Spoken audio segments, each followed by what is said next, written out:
प्रिय शोधार्थियों और विद्यार्थियों, मैं डॉक्टर चंद्र कुमार जैन एक बार फिर आप सभी का स्वागत करता हूं। पीएचडी कोर्स वर्क के अंतर्गत प्रथम प्रश्न पत्र की चौथी इकाई और उस इकाई के अंतर्गत कंप्यूटर और कंप्यूटर की रूपरेखा पर 3 कड़ियों में चर्चा कर लेने के उपरांत इंटरनेट पर विमर्श करने के लिए आज हम बात करेंगे इंटरनेट संपर्क उपकरणों की। संक्षिप्त लेकिन सारगर्भित बातचीत। वस्तुनिष्ठ प्रश्नों के उत्तर आपको देने हैं पीएचडी कोर्स के अंतर्गत, आप जानते हैं। इसलिए समग्र कोर्स को भलीभांति पढ़ना और समझना तो आपको पड़ेगा ही। इसमें परिश्रम को लेकर कोई दूसरा विकल्प नहीं है। वस्तुनिष्ठ प्रश्न किसी भी अंश को लेकर तैयार किए जा सकते हैं। इसलिए पूरे कोर्स का आंतरिक ढांचा, उसकी संरचना और तथ्यों के अंतर संबंधों को, जो एक दूसरे पर आश्रित भी होते हैं, भली भांति यदि आप नहीं समझेंगे तो वस्तुनिष्ठ प्रश्न में सही विकल्प चुनना आपके लिए आसान नहीं होगा। हम आपके इस प्रयास को आसान बनाने के लिए ही उपस्थित हैं। इस आवाज के माध्यम से जो कुछ अभी आपको बताया जा रहा है, यदि पूर्व में आपने कंप्यूटर का अभ्यास किया है, उसकी ट्रेनिंग ली है, प्रशिक्षण लिया है और उसकी जानकारी आपको है, तो सोने में सुहागा वाली बात है। यदि वैसा ना भी हो तो यह ध्यान रखते हुए कि आप हिंदी साहित्य के अंतर्गत एक शोधार्थी के रूप में अपना पंजीयन करवाने के लिए एक क्वालिफाइंग एग्जाम, उसका सामना करने जा रहे हैं। इसलिए अपने विषय का आप ध्यान रखना है और विषय के अनुरूप कंप्यूटर और उसके उपकरणों की आवश्यकता को समझने का प्रयास करना है। मैं पुनः स्पष्ट कर दूं कि आपसे एक तकनीशियन की तरह, एक इंजीनियर की तरह, अभियंता की तरह कंप्यूटर या इंटरनेट या उससे जुड़े पहलुओं की जानकारी की अपेक्षा नहीं की जा रही है। आपके कोर्स वर्क और विशेष रूप से हिंदी भाषा और साहित्य में जो आप करना चाहते हैं, उसकी आवश्यकता की पूर्ति के लिए अपनी पात्रता को सिद्ध करना आपका दायित्व है, आपकी जिम्मेदारी है। इसलिए निर्धारित पाठ्यक्रम या कोर्स को भी उसी दृष्टिकोण से देखने और समझने की योग्यता अपने भीतर विकसित कीजिए और प्रसन्न रहकर पूरे आत्मविश्वास के साथ अपनी तैयारी कीजिए। मैं स्पष्ट कर दूं कि कंप्यूटर के संपर्क उपकरणों में पर्सनल कंप्यूटर, पीसी, मॉडेम, उसके साथ साथ कोई वायरलेस कनेक्शन या टेलीफोन, सॉफ्टवेयर और इंटरनेट सर्विस प्रोवाइडर, मूलतः इनकी आवश्यकता होती है। एक अच्छा पीसी चाहिए आपको। और मॉडेम का जहां तक प्रश्न है, वो इनबिल्ट भी होता है, आंतरिक भी होता है और एक्सटर्नल भी होता है। मोस्टली एक्सटर्नल मॉडेम का विशेष महत्व होता है, जो एक डिब्बे जैसी आकृति का होता है। उसके साथ एक केबल कनेक्टर और अन्य कनेक्शंस होते हैं। सीडी रैम डिस्क भी उसमें लगी हुई होती है और उसका एक सीरियल कोड भी होता है, जिससे कनेक्ट करने पर वो काम करता है। अब पहले कंप्यूटर को ऑफ स्थिति में रखेंगे। पहले की कड़ियों में मैंने ऑफ और ऑन का इंपॉर्टेंस और 0 और 1 इन 2 अंकों का कंप्यूटर के संबंध में क्या महत्व है, इसकी चर्चा भी आप सभी से की थी।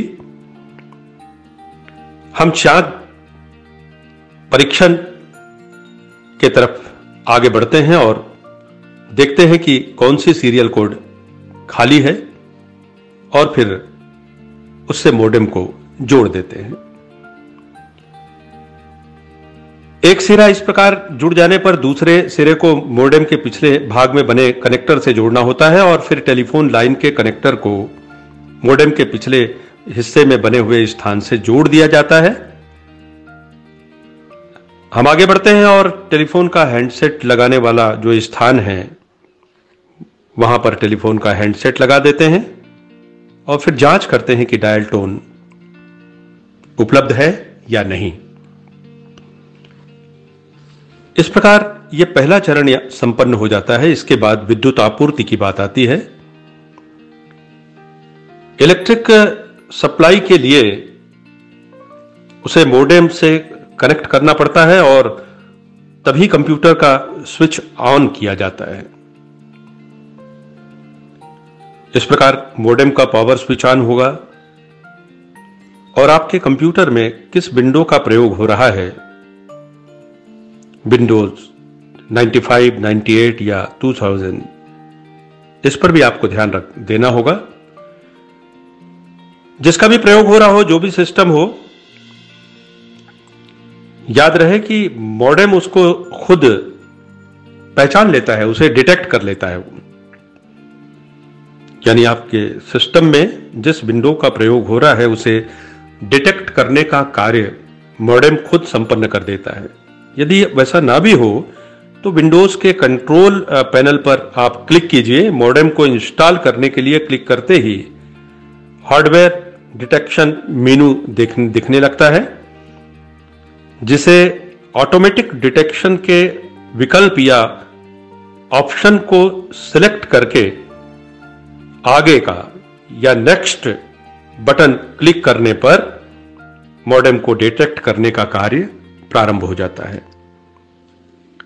अब तक हमने जो चर्चा की उसका सार है कि कंप्यूटर से लेकर मॉडेम तक और उसके आगे भी इंटरनेट सर्विस प्रोवाइडर तक इंटरनेट के जो संपर्क उपकरण हैं जो अनिवार्य हैं, उनमें से कंप्यूटर और मॉडेम का क्या महत्व है, मॉडेम किस तरह से कार्य करता है, विद्युत सप्लाई के बाद उसकी जांच कैसे की जाती है और कैसे मॉडेम आपके सिस्टम को डिटेक्ट करता है और उसके अनुरूप कार्य करने के लिए आपका मार्ग या आपका पथ प्रशस्त करता है।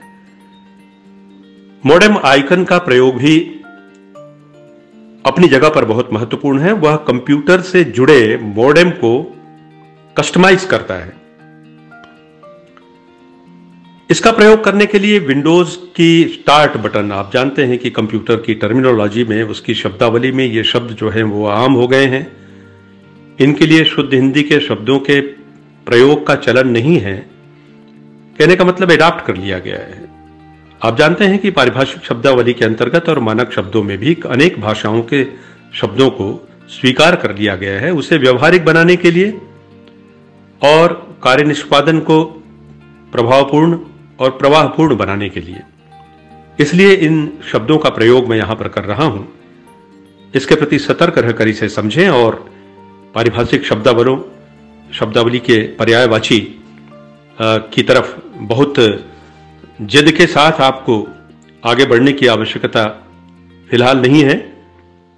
व्यवहारिक शब्दों का प्रयोग करें, वही उचित होगा।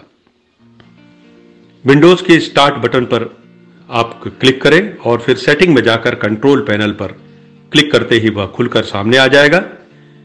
यहां मॉडेम नामक जो आइकॉन है उस पर क्लिक करने से स्क्रीन पर मेनू प्रदर्शित होगा, जिसके दो भाग होंगे। पहला एक सामान्य भाग होगा, जिसे डायग्नोस्टिक जनरल भाग डिफॉल्ट सेटिंग के रूप में सीधा आपके सामने देखा जा सकेगा और उसके विभिन्न कार्य होते हैं। उसे भी आप उपयोग करते समय स्वाभाविक है कि समझ सकेंगे। सामान्य भाग में दिए गए एक बटन का प्रयोग कर आप एक नया मॉडेम विंडोज से जोड़ सकते हैं, जिसे क्लिक करने पर स्क्रीन पर नया मॉडेम इंस्टॉल करने का विजार्ड भी आ जाता है। यहां पर दिए गए नेक्स्ट बटन पर क्लिक करके आप विंडोज के हार्डवेयर इंस्टॉलेशन विजार्ड को चला सकते हैं। तकनीकी शब्दावली में और पारिभाषिक शब्दावली में कंप्यूटर और मॉडेम के उपयोग से संबंधित ये जो बातें हम कर रहे हैं, इन्हें उन्हीं की टर्मिनोलॉजी में आपको समझने का प्रयास करना होगा। इसके बाद इंटरनेट एक्सप्लोरर की बारी आएगी, जो अब अधिक प्रयोग में आने लगा है। पहले यह एक व्यक्तिगत सॉफ्टवेयर था, इंटरनेट एक्सप्लोरर। जिसका विंडोज से सीधे सीधे किसी प्रकार का कनेक्शन या जुड़ाव नहीं था, पर इसे विंडोज 98 में स्थायी रूप से अब जोड़ दिया गया है, जो आज इंटरनेट प्रयोग के लिए एक तरह से पूरी तरह से प्रचालन यंत्र में, ऑपरेटिंग सिस्टम में बदल गया है। इंटरनेट के प्रयोग के लिए विंडोज 98 से जुड़े इंटरनेट एक्सप्लोरर, जिसे नेटस्केप भी कहा जाता है, आपको लिए वस्तुनिष्ठ प्रश्न में प्रश्न पूछा जा सकता है कि इंटरनेट एक्सप्लोरर को और क्या कहा जाता है, उसके अन्य नाम क्या हैं। अब यदि 4 विकल्प दे दिए जाएं या विकल्प ना भी दिए हैं, सीधे सीधे पूछा जाए कि इंटरनेट एक्सप्लोरर को और क्या कहा जाता है, तो आप कहेंगे नेटस्केप कहा जाता है। नेटस्केप, इस सॉफ्टवेयर का प्रयोग करना पड़ता है। इसमें अनेक सुविधाएं उपलब्ध रहती हैं। एड्रेस बार के बारे में आप जानते होंगे, उसकी बड़ी आवश्यकता रहती है। इंटरनेट एक्सप्लोरर का एड्रेस बार एक बहुत महत्वपूर्ण सुविधा है, जिससे बहुत कम समय में वेब एड्रेस टाइप हो जाता है। बहुत लंबा एड्रेस आजकल लिखने की कोई आवश्यकता नहीं है, केवल www.com टाइप करने के बाद बाकी का पता अपने आप चल जाता है। इस प्रकार हम देखते हैं कि यदि आपने पहले पते को टाइप कर दिया है तो वह इस एड्रेस बार में स्टोर हो जाता है और फौरन आपके सामने आ जाता है। इस तरह हम देखते हैं कि कंप्यूटर मॉडेम इंटरनेट के संचालन के लिए बहुत महत्वपूर्ण 2 उपकरण हुए, और उससे जुड़ी हुई एक जो कड़ी हुई वह है इंटरनेट एक्सप्लोरर या नेटस्केप। हम इस श्रृंखला की अगली कड़ी में, अगले भाग में इंटरनेट एक्सप्लोरर और नेटस्केप पर चर्चा करेंगे और शेष भाग निरंतर रहेगा। तब तक आप अपनी तैयारी करें। आप सभी को बहुत बहुत शुभकामनाएं।